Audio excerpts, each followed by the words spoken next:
La Voz Universal TV presenta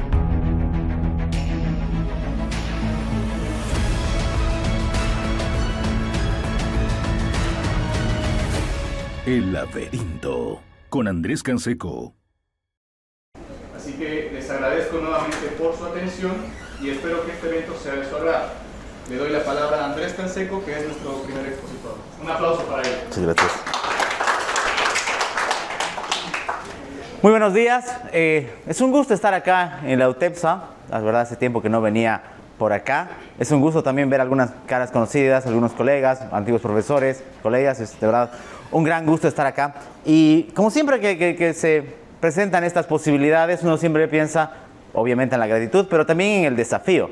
Porque si algo debo reconocer a la agrupación de Estudiantes por la Libertad, a varios amigos que pertenecen a esa agrupación y que siempre me invitan, es el desafío. Nunca es el mismo tema, nunca es la misma perspectiva, nunca es el mismo escenario y tampoco son los mismos problemas. Porque se da, no solamente como en el derecho, como en la filosofía, sino como en la vida misma, que no somos los mismos. Recurriendo a la vieja parábola de Heráclito y del río, ni el río ni nosotros somos los mismos al día siguiente. Y creo que ese es un buen ejercicio porque nos sirve para un poquito provocar y repensar esta idea de la libertad y el derecho.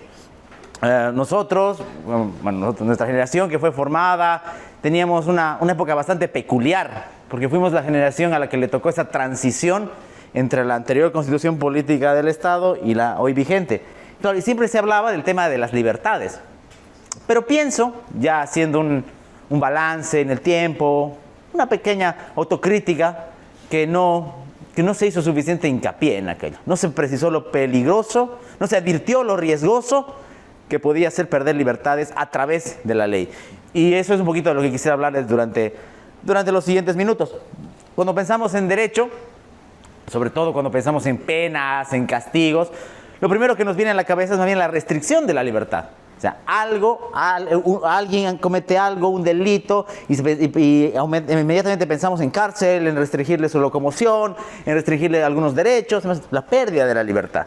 Claro, esa es una óptica válida, por supuesto, para ciertas circunstancias. Pero también nosotros sabemos, y si no es bueno siempre pensarlo, que las normas como tal, las reglas, tanto del derecho positivo, pero sobre todo de la ciencia del derecho, y también ya vamos a ver por qué no de la moral, busca más bien proteger nuestras libertades. ¿De qué manera? ¿Cómo? Bueno, vamos a tratar de verlo en los siguientes minutos. Por ejemplo, cuando pensamos en lo más, no lo más llamativo, pero algo que en el liberalismo siempre se suele mencionar, el derecho a la propiedad. El derecho de la persona a libremente poder disponer, usar y gozar de un bien. Bueno, una definición jurídica, pero válida. Entonces, ¿qué estamos pensando? Pensamos en un aparato, una suprainstitución llamada Estado, que con sus reglas, con sus procedimientos, con sus sanciones, protege que la persona pueda hacer uso de ese bien. Si ha sido lícita y legalmente obtenida, si no perturba, hasta ahí estamos bien, entonces no habría ningún problema. Es todo ese ordenamiento, todo ese aparato, poniéndose a la función de la protección de una libertad, de un derecho que es el derecho a la propiedad. Les decía precisamente que esto no viene de la nada, porque hoy, en este tiempo, más allá de las falencias que puede haber de carácter institucional, de las manipulaciones que puede haber del ordenamiento legal, pareciera que esto es algo obvio. Decimos, no, claro, una de las cosas que hay que defender es la propiedad. Pero culturalmente, a través del proceso histórico, esto no ha sido sencillo. Tampoco lo es hoy en día, no es que sea perfecto, pero el desarrollo que ha tenido que tener la civilización para consolidar esto o tratar de consolidar esto ha sido larguísimo. Nosotros podemos entender inclusive, y esto desde una óptica de John Locke se puede entender muy bien, que la idea de la propiedad básicamente es un derecho natural. Y hasta ahí no tendríamos problemas. Pero para que nosotros podamos consolidar eso dentro del derecho positivo, para que hoy sea reconocido, para que sea, como bien saben ustedes, oponible frente al resto, ha tenido que pasar un largo proceso. Y quieras o no, este proceso responde, por supuesto, a una óptica legal, a una óptica institucional, pero también, y aquí viene lo interesante, a una óptica filosófica y moral. Porque como ustedes bien saben, y esto no se los tengo que decir yo, ya lo deben haber no solamente vivido, no solamente visto, sino experimentado y vivido en carne propia, una de las grandes cuestiones que tenemos pendientes como sociedad es precisamente el saber que un conjunto de normas, todo un aparato legal gigante, paquidérmico y hasta amenazador, no va a servir si la cultura institucional, si la vida misma de las personas no está proclive a cumplir esta norma. Y es una de las grandes debilidades, ya está para la demagogia que se presta, ¿no? Necesitamos penas más fuertes, necesitamos cárceles más crudas. Cuando en realidad, si bien puede generar cierto efecto disuasivo, en realidad los problemas vienen por otra índole. Como decíamos, el lado institucional y por supuesto también el lado de las personas, que asumen que el cumplimiento de la ley como algo moral no es algo útil. Y lo vemos en todo. Por ejemplo, nosotros, el clásico ejemplo que yo suelo poner en mis clases, voy a determinada hora pasando por un semáforo. Sé que en esa esquina no hay cámaras, sé que a esa hora no hay policías, pero igual me paso. No me importa si viene otro, nadie me va a ver. Me paso. Desobedezco esa norma porque sí me gusta, porque no le veo sentido obedecer. Y ahí es donde precisamente aparece un concepto que es necesario tocar. Lo voy a hacer de manera breve porque el tiempo no va a alcanzar, pero que es el sentido de la obediencia. Una de las cosas que más bien nosotros como dentro de la ciencia jurídica manejamos mucho es la idea de la supremacía de la ley, de la obediencia que debemos que tener a la norma. Pero ¿de dónde viene esta obediencia? Todos podemos entender que viene de un concepto de autoridad. Esta autoridad a la que hoy, por lo menos en estos siglos, le llamamos de gobierno, la consolidación de un Estado que está para crear leyes y para hacerlas cumplir. Pero si no fuese siempre esa la razón, y si hubiese otras razones para obedecer, en su ensayo justamente llamado Sobre la obediencia, Erich Fromm menciona que inclusive podría haber alguna forma de obediencia racional. Y por ejemplo, podría darse en cualquier circunstancia. No siempre obedecemos por miedo. Podremos obedecer también porque consideramos que la obediencia es buena y hasta necesaria. ¿Qué pasa, por ejemplo, si en este momento, por alguna razón indeseable, hay un incendio acá? Imagino que, salvo alguna excepción, no estamos capacitados para saber por dónde huir o por cómo enfrentarnos al fuego. Pero si alguien de ustedes o de alguna aula colindante tiene experiencia como bombero, vamos a obedecer sus instrucciones. La norma de repente no me indica que tengo que obedecerlo. No es un policía, no es un fiscal, no es una autoridad. Pero asumo racionalmente que esa persona tiene más conocimiento sobre el manejo y la forma de enfrentar el fuego. Entonces lo obedezco por un sistema de razón. Lo mismo podría pasar con el capitán de un barco. No, póngase un buque de placer, de viaje, un crucero. Está empezando a naufragar y tenemos que salir de ahí. ¿A quién le voy a hacer caso? Le voy a hacer caso al capitán. Ese capitán no tiene autoridad sobre mí. No tiene jurisdicción ni siquiera porque estamos en aguas internacionales. Pero asumo que él es el que más sabe de algo. Entonces, racionalmente puedo obedecer. Y ese es uno de los grandes problemas, justamente, que asumimos que la norma solamente debe obedecerse, que la ley solamente debe obedecerse por un criterio de castigo, de miedo, de pena y de otras cosas peores que puede venir. Resulta además que estos criterios sobre la ley, con los que a veces dentro de la tradición educativa, obviamente sin generalizar, aquí en Bolivia tenemos, olvidamos a veces que la ley, que la norma como tal, puede, según lo que bien dice Mises, inmediatamente convertirse en un sinónimo de violencia. Y alguien me dirá, no, ¿por qué tiene que ver la ley con la violencia? Si yo cumplo, si yo soy un buen ciudadano, cumplo la norma, ¿qué tiene que ver con la violencia? Y ese es un criterio muy interesante. Ludwig von Mises menciona que el hecho de crear una norma, cualquiera sea, así sea una norma tremendamente noble, hasta inocente para proteger, qué sé yo, alguna especie animal, cualquier regla que sea, puede implicar violencia.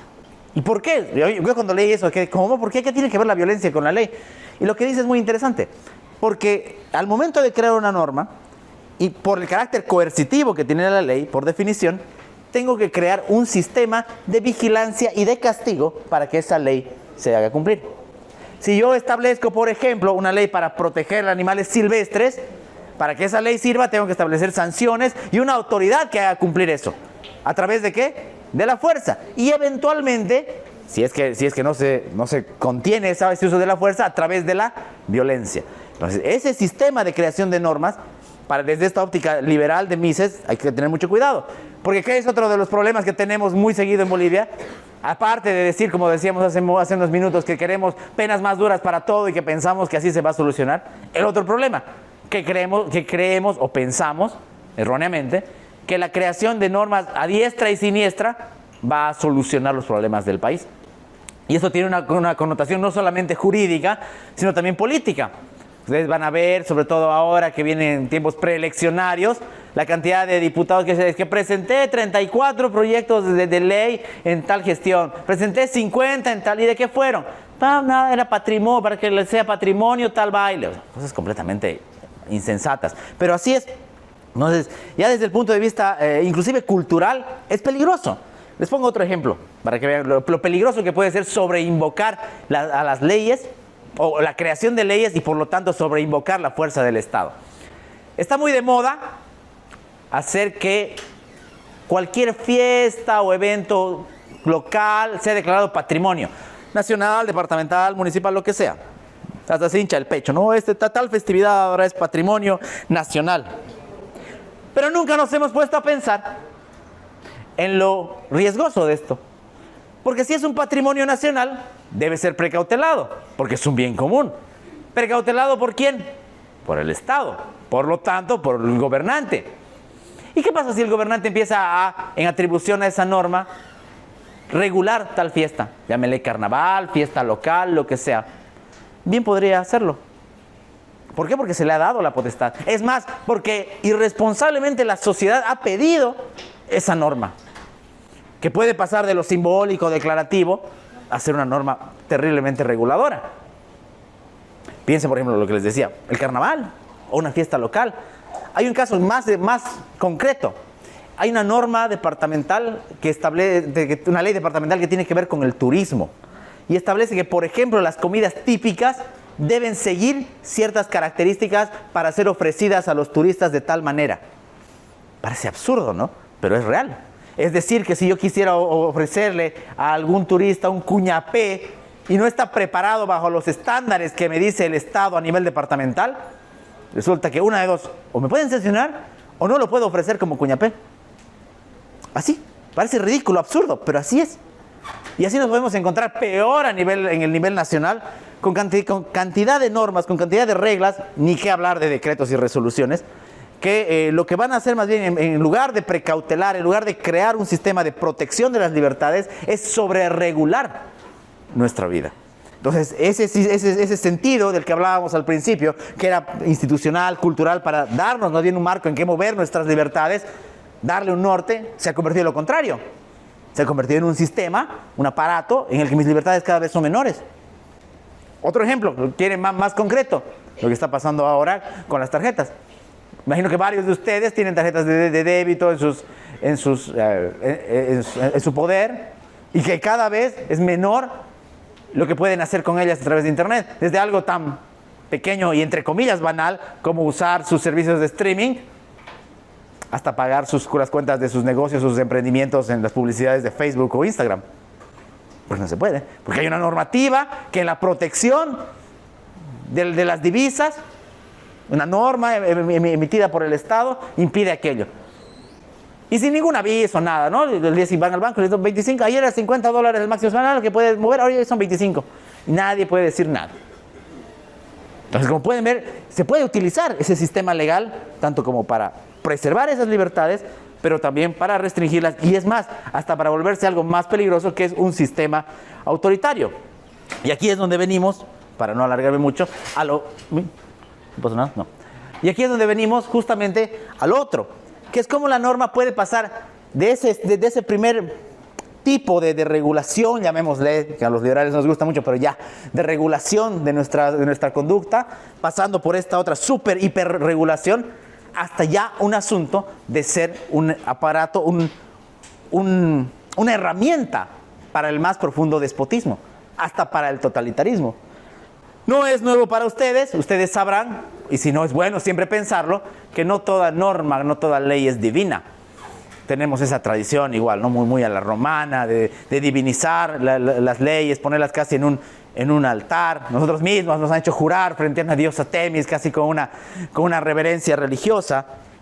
Pero todos sabemos que las leyes son creaciones humanas. Las leyes positivas al menos son creaciones humanas. que pueden ir en contra, inclusive a veces, de los derechos, aspiraciones del mismo derecho natural. Ese conflicto entre positivismo y naturalismo, supongo que ya lo conocen, y no siempre es bueno repensarlo también. Pero además resulta, y en esta parte hay que ser muy delicados, que este mismo conjunto de reglas, este mismo conjunto de normas llamada leyes para nuestra vida, puede volverse un aparato para la opresión. Primero, porque como decíamos, es una cuestión hecha por hombres que tienen poder y que emergen ya sea más o menos idealmente en un aparato, en un órgano legislativo, o peor aún, concentradas en una sola figura despótica, con un presidencialismo absurdo, casi una dictadura, que puede empezar a producir normas. Como ustedes saben también, y eso Norberto Bobbio lo aclara muy bien, que las normas pueden seguir procesos, pueden seguir su justo proceso, su correcto proceso, emerger de donde tienen que emerger y ir por los pasos que tienen que ir, pero aún así eso no garantiza que sean justas, no garantiza que sean buenas. Peor aún si los entredichos de los candados constitucionales no son claros, como es el caso de Bolivia. Volvemos al ejemplo de la propiedad. Si quieren verlo a nivel nacional o a nivel municipal, ¿qué pasa? Hay consejos que están compuestos del 80% de un solo partido. En este país hemos tenido 2 gestiones con 2 tercios en el parlamento de un solo partido, y se ha hecho lo que se ha querido. Pues la norma es así. Hace algunas semanas estaba entredicho todo este asunto del posible, más bien ya casi descartado referéndum que promovía el Ejecutivo para cambiar normas, diciendo que no es su atribución, reformas constitucionales. ¿Por qué? Porque es eso. Porque desde la destrucción institucional, el hambre de poder, y esto no es una coyuntura, esto no es solo de la coyuntura política actual, esto ya viene de más atrás. Inclusive viene de la cultura misma de la sociedad boliviana. Resulta que la norma, muy al estilo de la dictadura, hay que hacer cumplir la norma con los enemigos, para los amigos todo, para los enemigos la ley. Era una de las famosas frases que una de las dictaduras de este país hubo en el siglo XX. A los amigos todo, se les venga y pase, se les firma, se les hace pasar todo. Pero para los enemigos no es necesaria la tortura. Basta con la ley. Basta con que, por ejemplo, al adversario político, departamental, municipal, nacional, no necesariamente tengo que meterlo a la cárcel, aunque a veces lo hacen de manera terrible, sino simplemente hacerle pasar los 34 pasos para su licencia. En cambio, para el amigo, ¿no? Le mando un mensaje al del SER y ya está. Entonces sí, más allá de ser una cuestión, más allá de esto de ser una cuestión política, es más peligrosa. Y es más peligrosa porque recae en la vida del ciudadano común. Y ahí es donde vale la pena hacer una precisión. Porque ustedes me dirán de que por qué necesariamente tiene que ver con política, con filosofía política, el tema de la ley. Bueno, alguien podría objetarme así y está bien. Pero resulta que no. Resulta que le va a tocar también a quien sea. Como les decía, le va a tocar a alguien que quiere hacer su negocio y no quiere saber de política, pero le va a tocar, lamentablemente le puede tocar, un sistema laberíntico, tortuoso, kafkiano, en el que tenga que cumplir todos esos procedimientos para sacar un papel. Y si no usa eso, es el beneficio de su amigo, de va a tener que conseguir o pagar y fomentar el sistema perverso de la corrupción. O le puede tocar en otro de los casos la manipulación institucional, que también tiene que ver, por supuesto, con derecho, en el que los jueces que están ahí, ni siquiera les digo en los magistrados, en los tribunales supremos, no, en cualquier tribunal le puede tocar un juez que beneficia a su contendiente, que es amigo del poder, y ahí no hace falta que estén metidos en política, ¿no? Les va a tocar. Ese es el problema. Y todo eso avalado por un sistema de leyes. Porque podríamos pasar 2 horas hablando de la perversión política, pero resulta que no es solamente eso, sino está avalado por un sistema de leyes, por un sistema institucional, ni siquiera por vacíos legales, sino por falta de candados institucionales y constitucionales para evitar que eso pase. Una de las grandes proezas, más allá de las críticas que se le puede hacer al sistema americano, en general, no solamente al sistema americano, sino a todo el derecho del tipo anglosajón, a diferencia del romano, es que basa sus fallos y basa sus contenidos en principios. Y eso requiere que la habilidad no solamente del político, sino del abogado como tal, sea mayor para poder argumentar acá. Y eso genera, aparte de los pesos y contrapesos institucionales, otra clase de contrapeso, que es el contrapeso intelectual. En cambio acá, como la ley se ha vuelto un oscuro, como la ley y los encargados de manejarla se ha vuelto un oscuro sistema de manejo, poco o nada nos queda a veces. Y es ahí donde toca este problema. No es que no sea ajeno, más allá de que ustedes están en formación y que ustedes van a poder ver, por eso es siempre bueno retroceder a la historia. Yo sé que ustedes no están estudiando historia, pero la historia es muy interesante como fuente de las atrocidades que ha pasado, no solamente en este país, sino en general en la civilización, para saber que muchos de estos inventos que se nos presenta y que se nos quiere vender como soluciones, salvaciones para la vida institucional, resulta que ya ha habido, que ya han existido con otro nombre, que ya han existido con otra forma, y que han sido terribles experimentos, terribles formas para que la sociedad, en lugar de proteger su libertad con leyes, sea cada vez menos libre.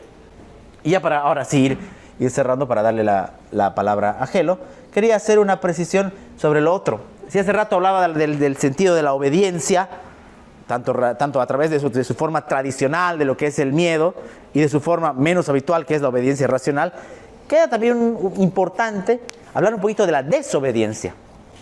Una de las cosas que menos enseña en derecho, por el mismo sentido de la carrera, es a desobedecer. Desobedecer, no obedecer solamente a una autoridad familiar, religiosa, política, sino a la norma. ¿Queda espacio para la desobediencia? ¿Cuándo desobedecer la norma? Siempre viene esa pregunta, ¿no? ¿Por qué obedecer? Decía hace rato. ¿Y por qué? ¿Y cuándo desobedecer? Los casos históricos, vuelvo a la importancia de eso. ¿Cuántas transformaciones sociales, más allá de que las consideremos justas o injustas, no se han dado porque alguien ha desobedecido la norma? Ha desobedecido un sistema que consideraba injusto y ha propuesto un sistema de crítica que dé algo nuevo. Así se han dado las revoluciones, que podríamos hablar también acerca, porque no soy tan fan de las revoluciones, pero bueno, pero así se han dado.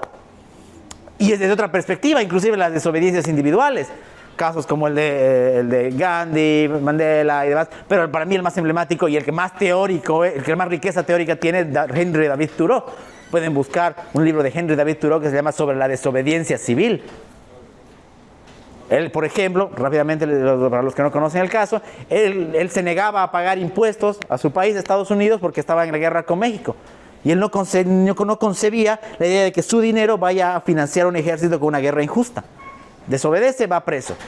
Después lo soluciona, alguien paga y demás. Pero aparte de esa experiencia, deja un libro escrito en el que marca los principios de cuando él considera y reflexiona de que se debe desobedecer. Ni qué decir del siglo XX. Las experiencias totalitarias, tanto del fascismo, del nazismo y del comunismo soviético, entre otras tantas, muestran eso, la idea de la rebeldía y la desobediencia. Porque resulta, y con esto ya recupero un poquito lo que decía hace rato y voy cerrando, que la mayor tentación del autoritario, sí, moderno, no es solamente tener las armas, no es solamente tener a la policía, los gases, que siempre los va a querer, pero sino tener además todo ese sistema legal, todo ese sistema jurídico que le permita detener arbitrariamente sin que sea mal visto. Ya pasaba en la Unión Soviética, lo decía hace rato. Si ustedes pueden revisar, por ejemplo, las obras de Alexander Solzhenitsyn, en Archipiélago Gulag, que en los primeros capítulos hay un capítulo dedicado específicamente cuando él cuenta cómo eran las detenciones en la Unión Soviética. Entraba, y claro, estamos hablando de la primera mitad del siglo XX, cuando empezó. Después el libro se publica en la segunda mitad. Entraban por la puerta, golpeaban y se llevaban sin orden de detención, sin orden de aprehensión a mi primo. Claro, qué barbaridad, qué terrible. Aquí en Bolivia hemos visto casos en los que ha pasado exactamente lo mismo. Entonces, tal vez valga también la oportunidad para reflexionar con que todas esas realidades perversas ya han pasado, ya han sucedido. Y lamentablemente, muchas veces han contado con el auspicio, no solo de la ley, sino de hombres y mujeres que deberían haber velado por su cumplimiento y por la justicia, más que por sus intereses. Muchas gracias.